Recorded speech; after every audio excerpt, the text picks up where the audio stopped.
I want to start with just the big question. When you boil it all down, in your opinion, why is sales so hard for an MSP founder? Mentality. They're scared. They don't like it. Customers know that. They know that. So there's something that I love called the lion mentality. And the lion mentality basically is this video I show in the presentation. By the way, if you'd ever like a copy of this presentation, just reach out. Happy to send it to you. And basically what it says is the lion isn't the biggest in the jungle. The lion isn't the fastest in the jungle, right?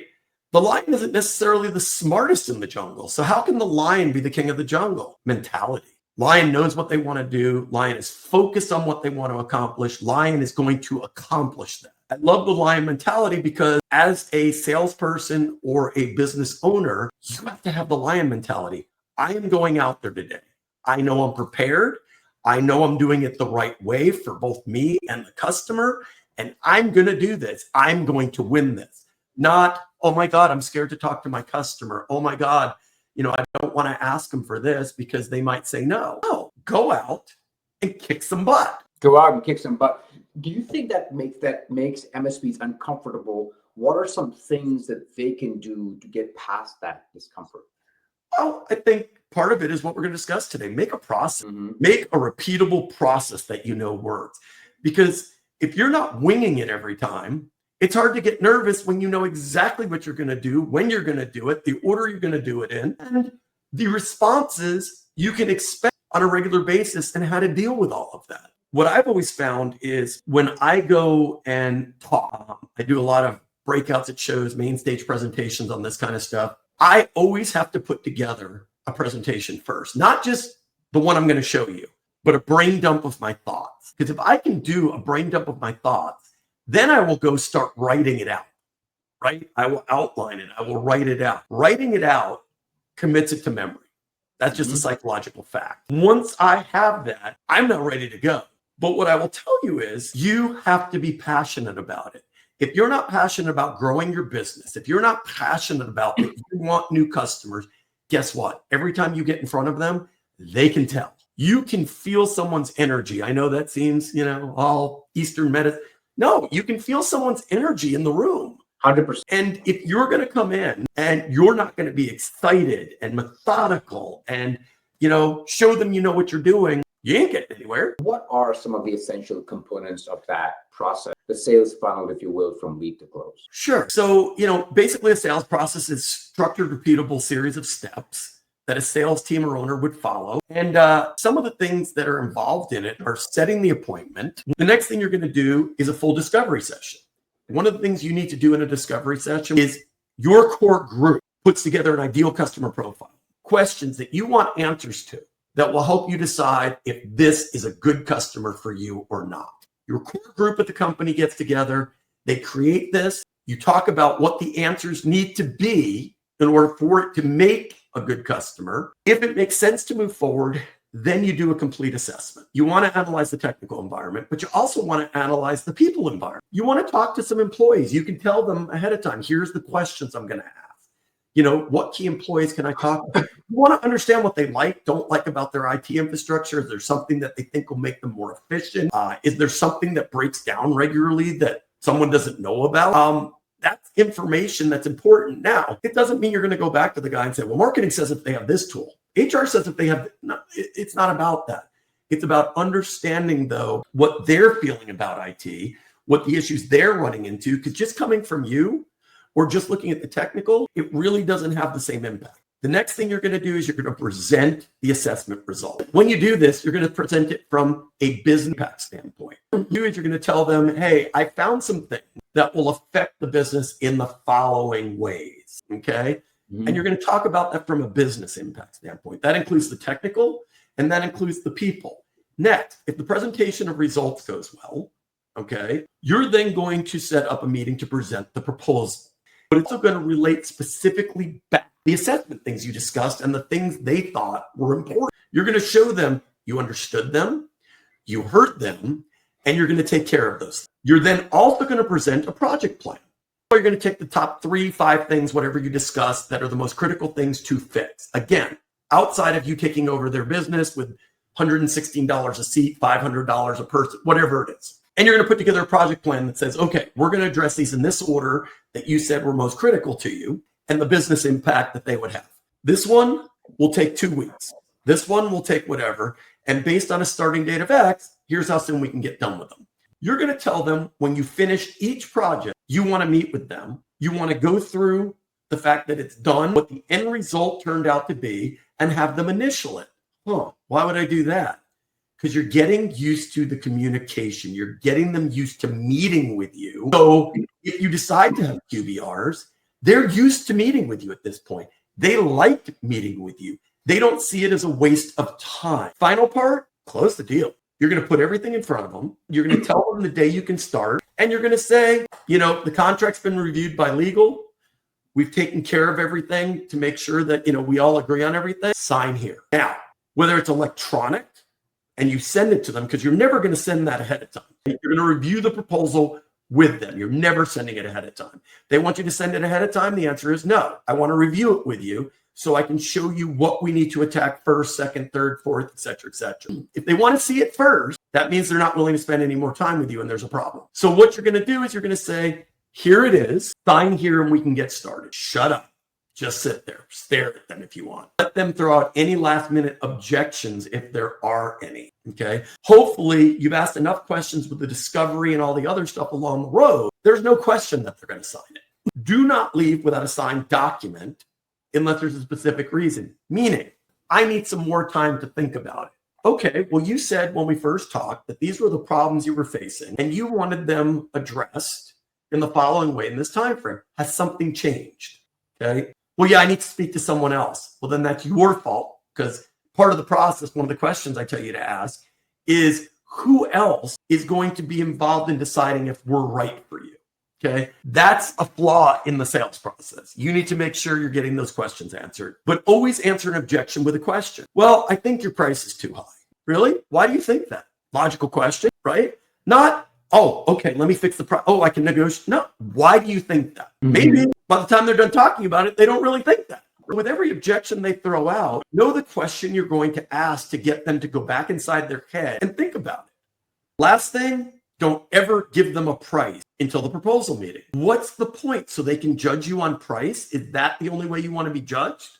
Or do you want to be judged on the quality of what you bring, the thoroughness of what you bring, the relationship style that you bring? I want to talk about proposals. You mentioned you shouldn't send them a proposal as a soft copy, right? You should always sort of maybe you can share it with them on the screen.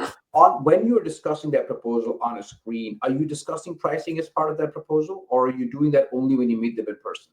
Well, let's say you're bringing on a customer that's remote, right? If everything's done remote, then of course. But other than that, you're not sending the proposal ahead of time, giving them pricing ahead of time. You're meeting face to face. Face to face, A, you can read body language.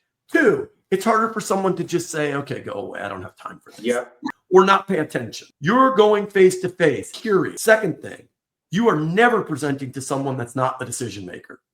They've been involved in this process. They're not going to say, okay, well, my HR person will sit in it. No, we'll reschedule this meeting. It's important for you to be in this meeting.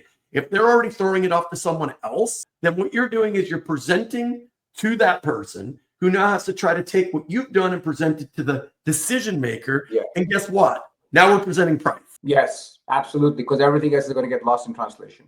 Yep. A salesperson costs money. To hire a salesperson is going to cost you money.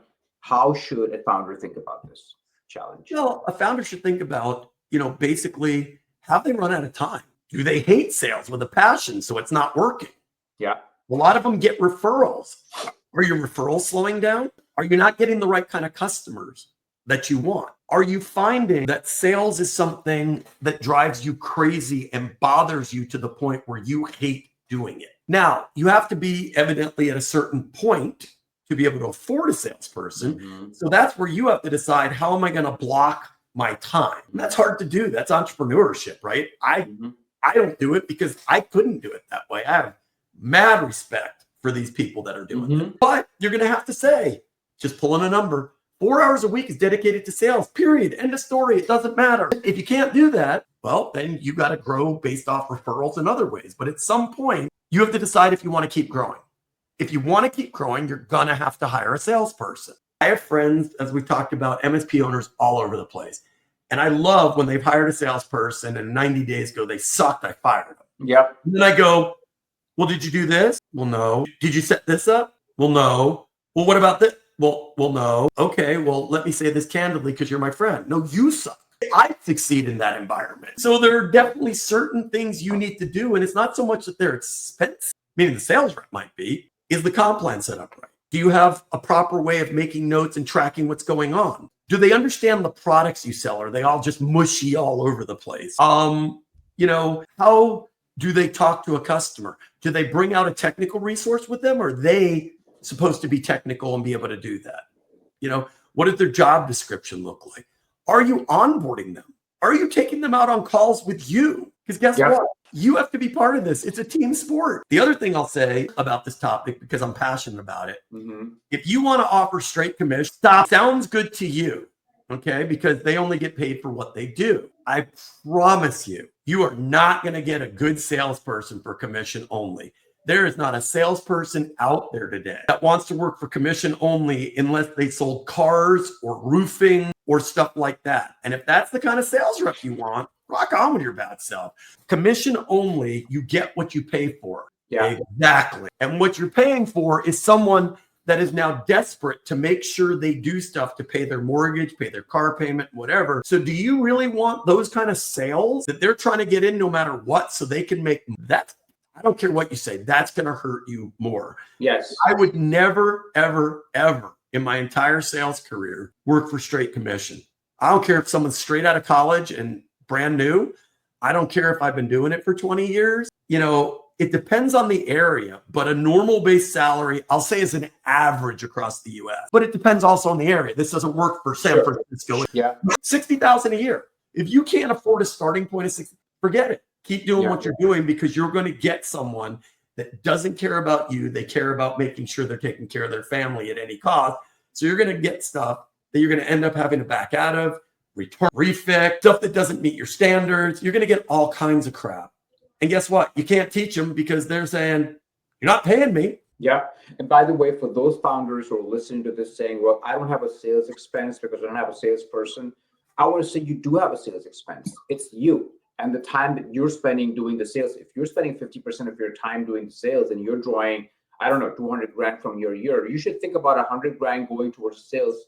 And what you should ask yourself is, if I had spent 100 grand on a professional salesperson, would I have gotten a better return on that investment or not? And you know what? For some MSPs, the right answer might be, I don't need to do this. I might want to exit into an MSP that does know how to do this well and grow along with them and grow my stock along with them. That might be the right decision. Yeah. Or it's a lifestyle business and they don't care. They don't care. There ain't nothing wrong with that. You have a lifestyle business. I'm just billing a number.